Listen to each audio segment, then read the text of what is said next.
नमस्कार and welcome you to world affairs. मैं हूं प्रशांत धवन। नाउ यहाँ पे आप लोग बिल्कुल ठीक पढ़ रहे हैं। बहुत ही अच्छी न्यूज़ है इंडिया के लिए। और फनी बात यह है कि कई लोगों को इस न्यूज़ के बारे में इतना आइडिया है नहीं। यहाँ पे आप देख पाओगे आर्टिकल 30 बिलियन डॉलर्स के इनफ्लोज इंडिया में आने वाले हैं ना। मैं ये ऐड कर दूं कि ये पैसा ज़्यादातर ऐसा नहीं है कि जी स्टॉक मार्केट में आ रहा है, इकोनॉमी में आ रहा है, कि नहीं, ये पैसा गवर्नमेंट ऑफ इंडिया को मिल सकता है। यहां पर आप देख पाओगे article 30 billion dollar boost decoding the impact of JP Morgan inclusion of India in global bond index. देखिए, जेपी मॉर्गन जो एक यूएसए का बहुत ही बड़ा इन्वेस्टमेंट बैंक है, इन्वेस्टमेंट फर्म है, इन्होंने ये कह दिया है कि जो इनका गवर्नमेंट बॉन्ड इंडेक्स है इमर्जिंग मार्केट्स के लिए, वहां पर पहली बार, जी हाँ पहली बार, इंडियन बॉन्ड्स को भी ये लिस्ट करेंगे। ये बहुत ज़्यादा बड़ी बात है।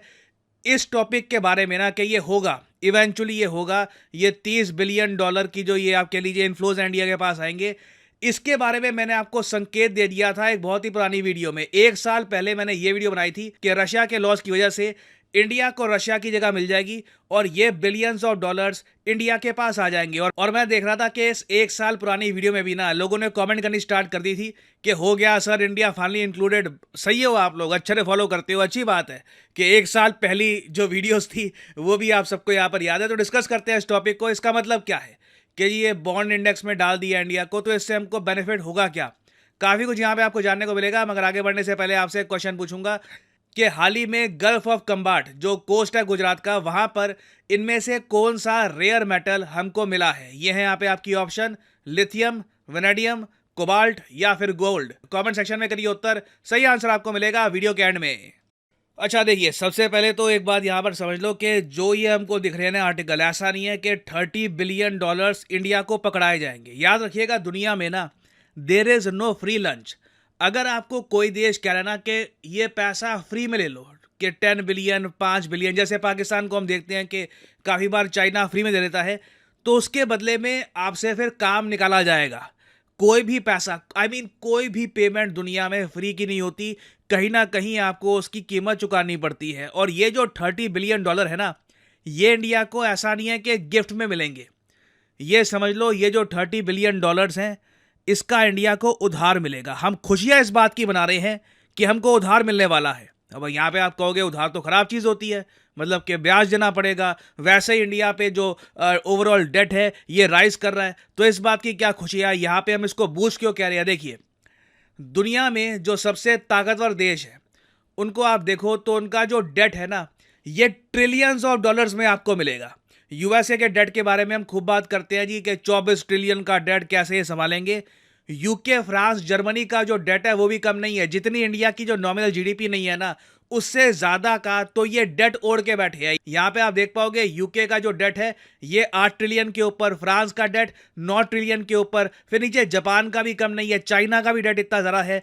इंडिया को ढूंढते ढूंढते ना इतना नीचे स्क्रॉल करना पड़ेगा कि 19वें नंबर पे आपको मिलेगा इंडिया। नॉर्वे से भी पीछे। नॉर्वे की आबादी पता है कितनी है? 50-55 लाख के आसपास। 50-55 लाख का देश ज्यादा कर्ज ओढ़ के बैठा है कंपेयर टू इंडिया। अब यहाँ पे आप कहोगे अच्छा, तो पाकिस्तान का खूब सुनते हैं हम कि पाकिस्तान कर्ज के तले दब गया, पाकिस्तान का क्या होगा? पाकिस्तान कहाँ पर मिलेगा? पाकिस्तान आपको टर्की, रशिया से भी नीचे मिलेगा। पाकिस्तान को ढूंढते ढूंढते ना आपको यहाँ पे 50वें रैंक में मिलेगा पाकिस्तान। अब पाकिस्तान में कई लोग हैं जिनको प्रॉपर इंफॉर्मेशन नहीं है, वो देखते हैं ये सब के कहते हैं ताइवान का जो डेट है वो हमसे ज्यादा है। तो दुनिया हमारे डेट की क्यों बात करती है कि हमारा कर्ज देश को डुबा देगा, पाकिस्तान डूब जाएगा? ये सब बातें क्यों होती है जब पाकिस्तान से ज्यादा कर्ज कई देशों ने ओढ़ रखा है, इंक्लूडिंग इंडिया। देखो, एक बहुत ही सिंपल आपको देता हूं एग्जाम्पल। 2 लोग हैं, एक है जी बिजनेसमैन, उसकी कई दुकानें हैं। एक दूसरा आदमी है, वो निकम्मा है, वो कुछ काम नहीं करता, इधर उधर पैसे उड़ा देगा। दोनों को आप 1 करोड़ रुपए का लोन दो। जो बिजनेसमैन है ना, वो उसमें देखेगा अपॉर्चुनिटी कि इस लोन से मैं और दुकानें परचेज कर सकता हूं, अपना बिजनेस एक्सपैंड कर सकता हूं। जितने की इस लोन की किस्त नहीं जाएगी ना, उससे ज्यादा तो मैं कमाई कर लूंगा। तो बिजनेसमैन के पर्सपेक्टिव से आप अगर देखो ना, तो वो 1 करोड़ रुपए का लोन उसके लिए वरदान है। वेराज जिस आदमी के पास कोई बिजनेस नहीं है, बिल्कुल निकम्मा है, उसको आप अगर 1 करोड़ का लोन दे दोगे, वो कहेगा अरे ये तो मेरे पे बहुत बड़ी लायबिलिटी आ गई, क्योंकि ना मेरा कोई बिजनेस है, ना मुझ में कोई समझ है कि इस 1 करोड़ रुपए का करूं क्या।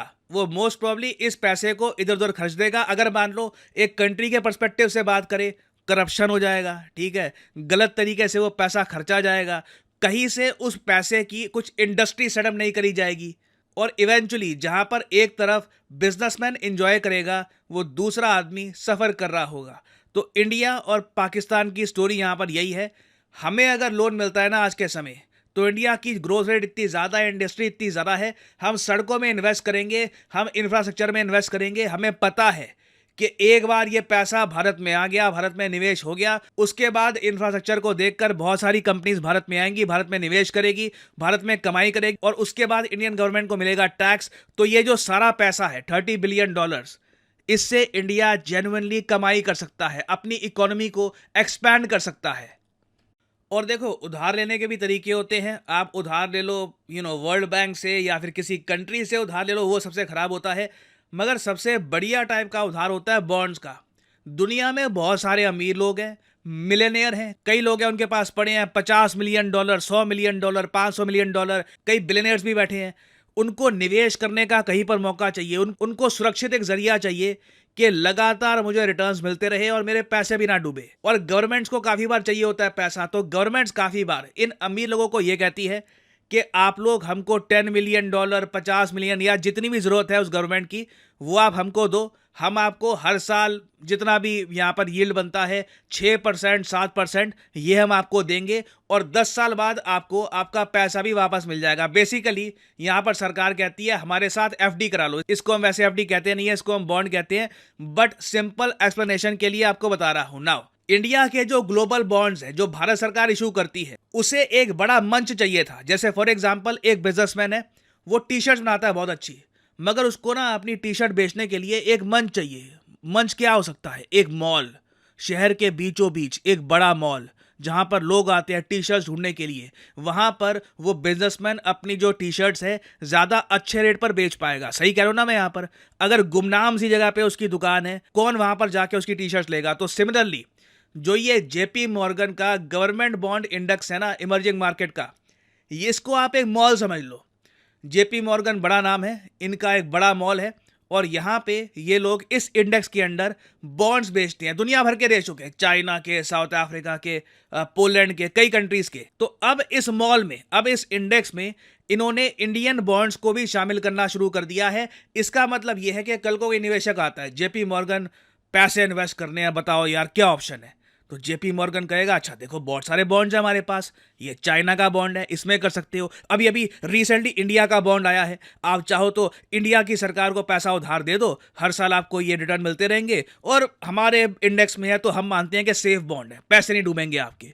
तो अब आप समझ गए होंगे कि इंडिया को यहाँ पर मिला क्या है, और ये सब हम अकॉम्प्लिश कर पाए हैं रशिया की मदद से। नहीं तो हम लोग 10 साल से कोशिश कर रहे थे कि जेपी मॉर्गन, बहुत बड़ा मॉल है आपका, बड़ी दुकान है, वहाँ पे हमारे बॉन्ड्स भी आप प्रेजेंट कर दिया करो, निवेशक आएंगे हमारे बॉन्ड्स में भी निवेश कर लेंगे। जेपी मॉर्गन इतना मानता था नहीं, अनटिल जेपी मॉर्गन को रशियन बॉन्ड्स को निकालना पड़ा। यूक्रेन रशिया वॉर के बाद, since JP Morgan American company है, अमेरिकन गवर्नमेंट के इशारे के अंडर इन्होंने रशियन बॉन्ड्स को अपने इंडेक्स से निकाल दिया। अब उसके बाद ना रशियन बॉन्ड्स को निकालने के बाद एक जगह बन गई थी, और वो जगह अब भर दी है भारत ने। और अब आप देखोगे कि इंडियन बॉन्ड्स की डिमांड बढ़ने वाली है। रशिया का ऑब्वियसली लॉस है, अनफॉर्चुनेट है, हम चाहते नहीं कि रशिया का लॉस हो, बट समीकरण ऐसे बन गए हैं कि उनका लॉस हुआ है और हमें इसका बहुत ही बड़ा गेन होने वाला है। और अगेन अच्छी बात यह है कि ये पैसा इवेंचुअली, ऐसा नहीं है कि झट से, कुछ सालों में, 2-3-4 सालों में ये पैसा मिलेगा भारत सरकार को, और भारत सरकार ना इससे ज्यादा खर्च पाएगी। $30 बिलियन कम नहीं होते। हम यहां पर बात कर रहे हैं 2,40,000 करोड़ रुपीस की। It is a lot of money. सरकार को सडनली इतना पैसा मिलता है, सरकार सोच सकती है कि इंफ्रास्ट्रक्चर को डेवलप करते हैं, नए पोर्ट्स बनाते हैं, एयरपोर्ट्स और एक्सपैंड करते हैं। एयरपोर्ट्स की इंडिया को आज भी जरूरत है। तो अब देखना होगा कि ये पैसा इवेंचुअली खर्चा कैसे जाता है, but overall it is a great news for India. 10 साल के इंतजार के बाद India finally government bond index, emerging market index जो है जेपी मॉर्गन का, इसमें शामिल हो चुका है।